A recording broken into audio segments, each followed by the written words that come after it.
2022 is almost over, and now it's time to look back and see what I have done photographically this year. I went through my whole catalog of images, and I picked up 240 almost pictures that I was happy with, and I put them in a collection called Keepers. Then I went through these 240 images and picked the best that I want and narrowed it down to 40 images, and from there I picked up my top 20 images that I took this year. But before I show you my top pictures of 2022, let me say that I didn't have any major dedicated photography trip. I only shoot locally this year.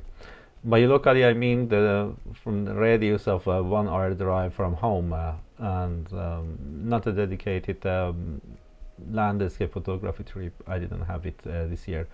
I took some pictures in some of my family trips that I have with my family, and actually some of them end up in my collection. When I looked back at these photos, I asked myself a very important question, which I will talk about it in the end of this video.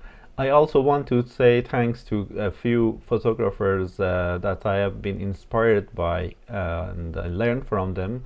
And the first one in my list is Matt Peter Everson. I enrolled in his master class in composition, and it was a great master class.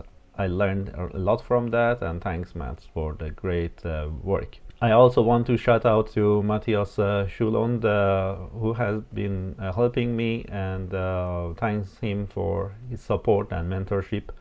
I also want to thank all of the photographers on YouTube that they have inspired me and helped me developing my photography vision. This is a big list, and I'm not able to name all of them, but name a few. Alistair Ben, Nigel Danson, Michael Scheinblum, Nick Page, and Margaret Soraya, and many more photographers. The information they share on YouTube is valuable. I'm thankful for that. Now, let's get into the top 10 pictures of the year.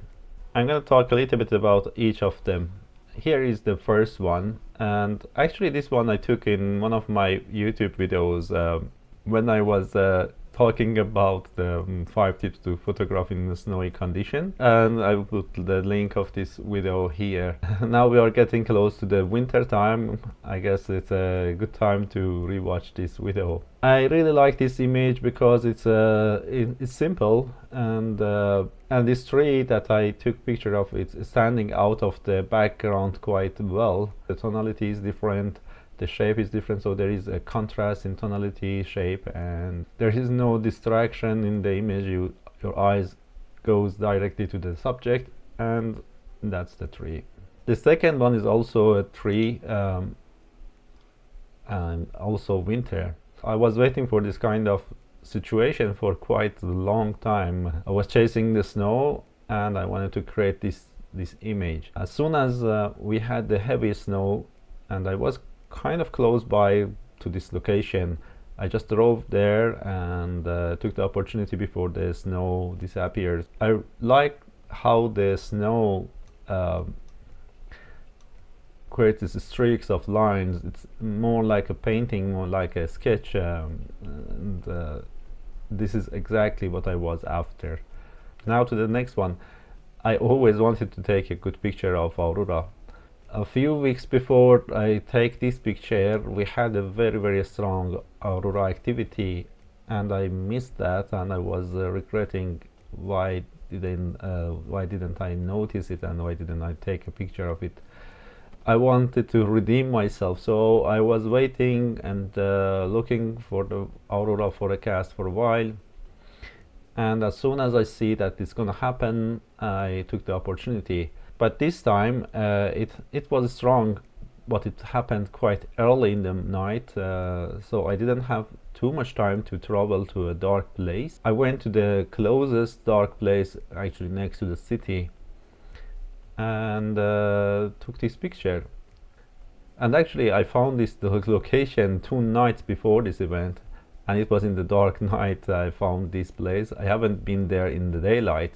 When I got there it was quite dark again, so it was a little bit tricky to find the compositions, but we had half moon, so it was helping. I could see a little bit and I could guess what's happening in front of me, and I took this picture that I'm very happy with.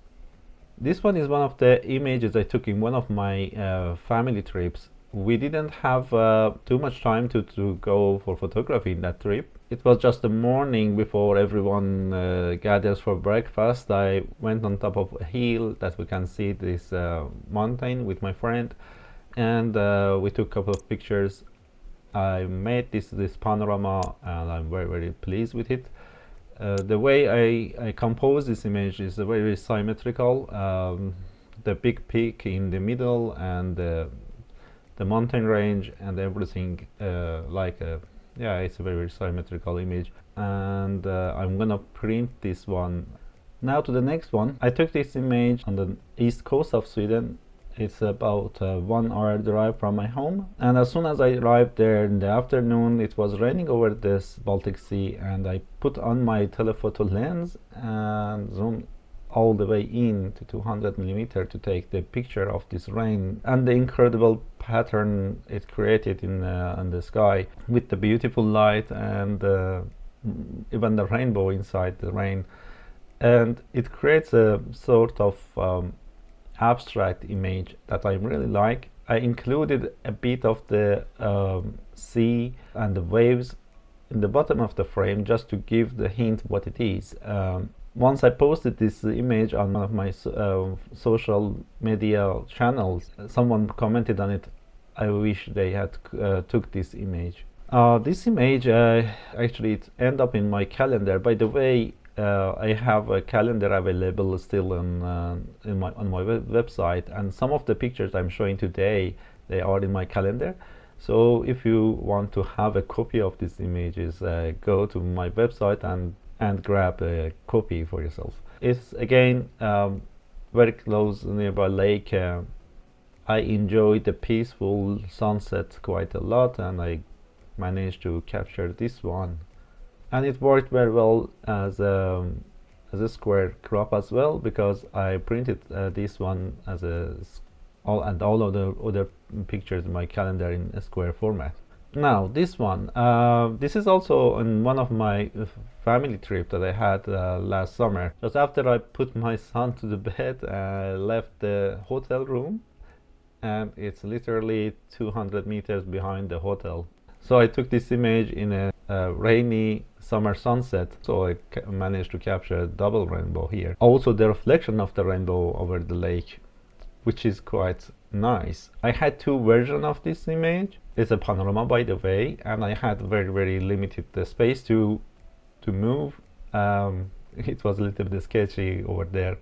Okay, this image I also really like, and I had again rain, and after rain we usually get amazing conditions. I just followed the road and followed the light, and I'm really happy that I found this lone tree here in this field. Now we are getting to the territory of close-up and abstracts.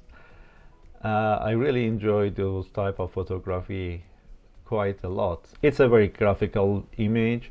It's just an arrangement of lines and shapes here in this image.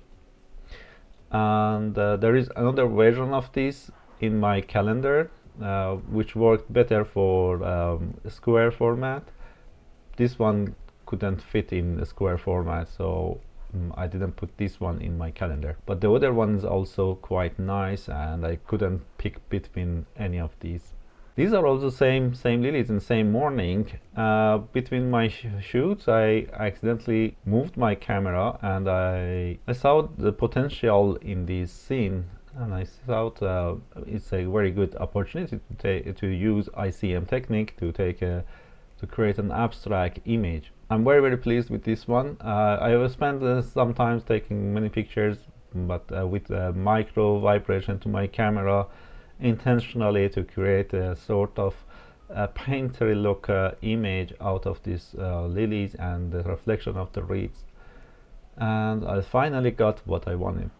Now to this one, it's one of my personal favorites. I really like this image. It looks like a fantasy world jumped out of Lord of the Rings universe. I really like the way that this branch comes to the bottom of the tree, the main tree, and then it goes up to this bright part and then spread over the bottom, top of the frame. I have been through there. I really also like the way the light hits this tree, and I enhanced this with the dodging and burning in post-processing. This is also a very intimate scene. I really like the contrast in this image. This one with the golden morning sunlight hitting it against the blue background, blue sky, and the reflection of the sky on the calm lake. I was waiting for the moment that it goes somewhere that there is no any distraction in the image. There were quite a few stones here and there that I cloned out. Oh, this one is one of the interesting pictures this year. I was chasing these conditions for a quite long time. We never get fog and light together like this here around us, around where I live. This image and the next image actually are took in the same morning, and I've never been in this place. From what I've seen on Google Map, I knew that it has some potentials. So I just hope that it's gonna happen, and I went there very early in the morning. When I got there, actually the sun was up and this amazing light and fog was already there.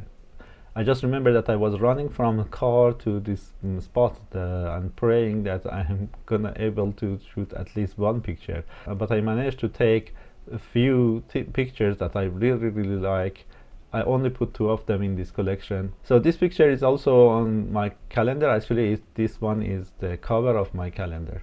But the next one, I personally think this is one of my favorites of that photo shoot.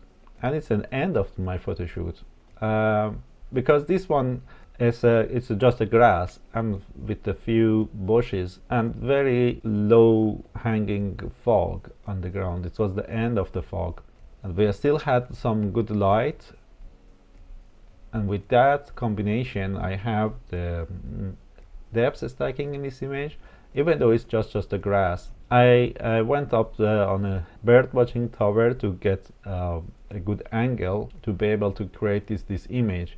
I really like the shadow and the lines it creates in this scene, the colors, the contrast, the depth stacking.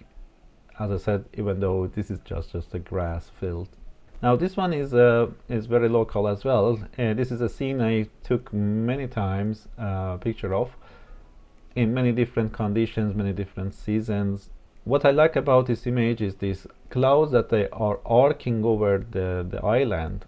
It's actually 2 arcs. One is this one and the other one on top of that. So almost 2 arcs of clouds, and it was there, and I just took the image with I took this panorama, and panorama helped to convey that arcing clouds over the scene. So it's a stitch of maybe 4 or 5 panoramic vertical exposures.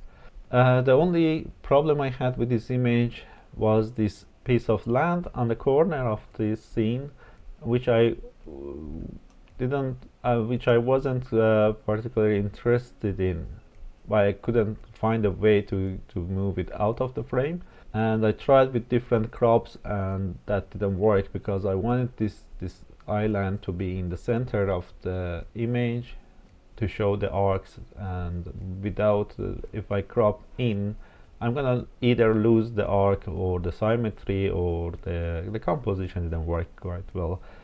So I end up keeping that. Up to the next one, I shoot this image in another video I did for YouTube. This video is about my go-to lens for woodland photography. It's a very nice video. Unfortunately, the audio is broken a little bit, so it's not perfect, but it's still watchable. If you are interested, I recommend to go and check it out. I'm happy that I put my stamp on this scene. I really like this naked tree here and these diagonals with the very long lines that comes from one side to other side of the image, and this log as well here. So they are breaking the pattern in this image, and everything else is just a texture. So I really happy with this image.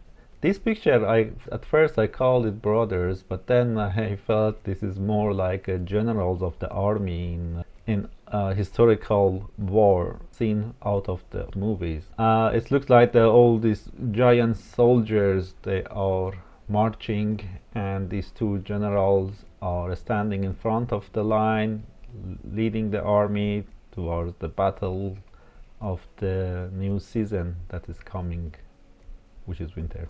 There are three main characters in this scene. Yeah, the panoramic crop works quite well as well. Believe it or not, this picture I took it in the same place as the previous one, but in another day, in another direction. I like this gnarly twisted branch here. The only problem I had with this image was I had some patches of sky between the branch, which I couldn't avoid because I was shooting upward.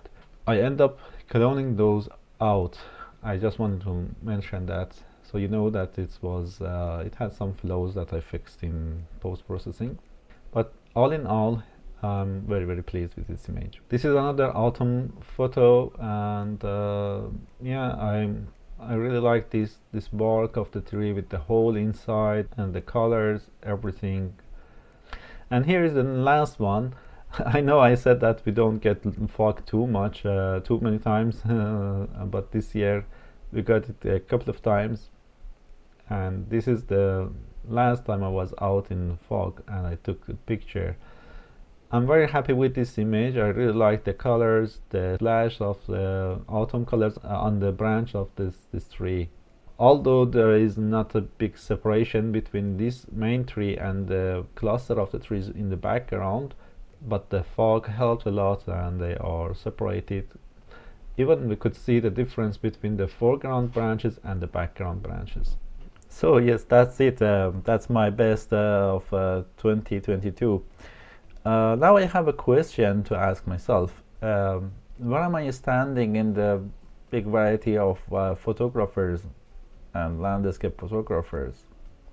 Well, that's a wrong question. The question I should ask is, where am I standing compared to myself, to my previous years of photography? Where am I standing compared to 2021 or years before that? I think that I'm looking at these pictures, I feel that I have improved, and that's really satisfying. Despite that I haven't traveled, I didn't have any major landscape photography trip this year at all.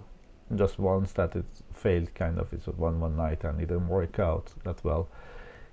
So I think that all of these photos that I took mostly locally and in some family trips that I didn't have enough time to go and dedicate my time to photography. Still, I managed to capture and create some art for my portfolio, which makes me very happy because I see that yeah, this is of course I would love to go to epic landscapes, mountains and desert and all of those beautiful places on our beautiful planet Earth. This is what I have to work with, and as an artist, it doesn't really matter. Well, I'm planning to have some trips next year, so don't get me wrong. I like to do that, and I definitely will enjoy and challenge myself in different environments. What is more important for me is my development as an artist, and I see that I'm developing. I see that my images are improving over the years, and that's the whole point. that's what's kept me going. But there is no end to the creative road. So we have to go and explore this world of creativity deeper and wider. So I hope you enjoyed these pictures, and I'm gonna put them this collection on my website very soon. Please come back and check it out if you it's not there when by the time you are watching this, but in a couple of days I'm gonna put this collection on my website, and I'll leave the link in the description of this video. But until then, please keep watching my other videos and give them as much as like, and share them as much as you can, and subscribe only once to my channel if you haven't done it yet.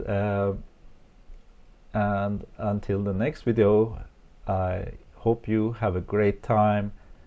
Very happy New Year, Christmas time, and take care. Until then, bye.